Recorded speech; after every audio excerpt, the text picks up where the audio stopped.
Hello viewers, उम्मीद है कि आप सब खैरियत से होंगे। आज का जो हमारा टॉपिक है वो हम देखेंगे जी डिस्कवरी ऑफ वायरसेस, या फिर देखेंगे work of different scientist in discovery of virus, यानी प्रॉपर्टीज़ को या वायरस की डिस्कवरी को कैसे डिस्कवर को किया था, किस किस साइंटिस्ट का इसमें वर्क शामिल।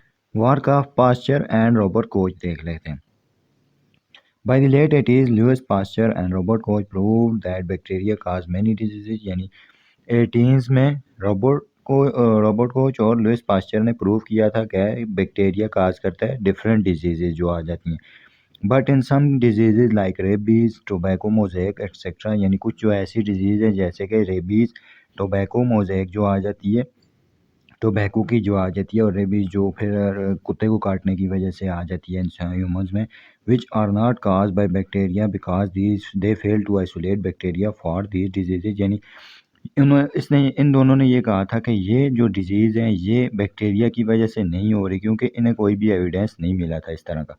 दे formulated a word poison for the cause of such disease, इसलिए उन्होंने एक पॉइजन का जो वर्ड था उन्होंने इसको दिया था जो कि ये डिजीज़ काज कर रहे थे वायरसेस के लिए। यानी उस वक्त उन्हें पता तो नहीं था वायरस काज कर रहे हैं, इसीलिए उन्होंने पहला वर्ड वायरस के लिए पॉइजन दिया था। वर्क ऑफ चार्ल्स देख लेते हैं। उसके बाद इन 1884 Charles found that bacteria cannot pass through Procyllian filters, which while agent responsible for rabies can pass through these diseases।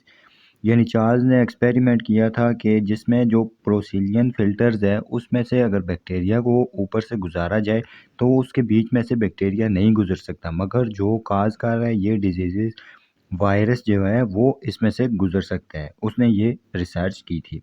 उसके बाद वार का फायरोनोवस्की आ जाता है। In 1892, Aronofsky discovered that the agent which causes tobacco mosaic disease was filterable. He obtained bacteria-free filtrate solution from ground-up infected plant and placed it on healthy leaves of tobacco. He observed that filtrate produce the disease in healthy plant। यानी iron ने क्या किया था जी, 1892 में इसने किया था कि जो डिजीज़ प्लांट था टोबैको का या फिर तंबाकू का जिसे हम कह सकते हैं, उसमें से उसने एक्सट्रैक्ट लिया, डिजीज़ लिए, पॉइज़न लिया जो कि वायरस था। उसने उसको फ़िल्टर किया। जो बैक्टीरिया होता है वो तो फ़िल्टर में से नहीं गुज़र सकता, वो ऊपर ही रह जाएगा। मगर जो पॉइज़नस वायरस था वो नीचे दोबारा चला गया फ़िल्टर के बाद सॉल्यूशन में, और जब उसने वो सॉल्यूशन उसके ऊपर प्लांट ने जो हेल्थी प्लांट के ऊपर डाला तो उसमें भी डिजीज़ हो गई। इससे उसने ये प्रूव किया कि ये जो सब्सटेंस है ये फ़िल्टरेबल है।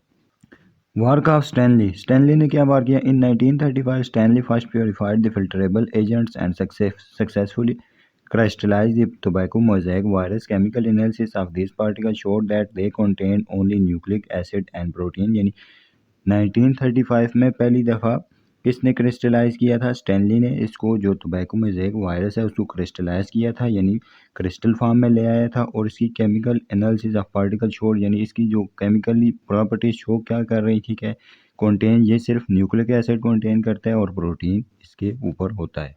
उम्मीद है कि आपको ये वीडियो पसंद आई होगी। हमारे चैनल को सब्सक्राइब, लाइक और कमेंट करना ना भूलिएगा।